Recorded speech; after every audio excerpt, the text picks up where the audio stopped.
What's going on, family? Black finished checking in. So I've been framing the inside of the booth.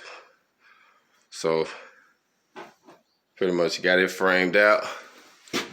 Just got to do the finishing taping, but it's up. Got it insulated, got all my holes cut out. Everything is ready for my electrical. So now it's just time to start sealing it off, man. But it turned out good, man. It is turning out good. I'm proud of it. Happy in here getting the HogOn, making it happen, man.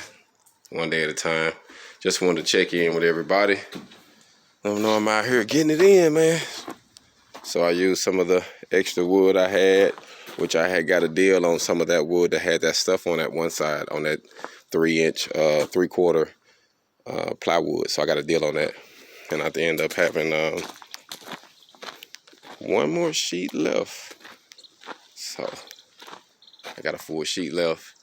And I got a full sheet left for sheetrock I got done. So I ended up utilizing everything I had. So we out here getting everything lined out.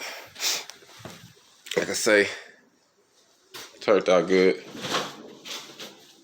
Still got some stuff to do, you know what I mean? But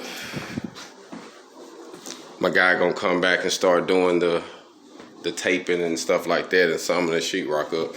I just wanted to go on and sew this room up, so I got this one sewn up as my thing. So for to get back on it, man. Y'all be blessed. HogOn.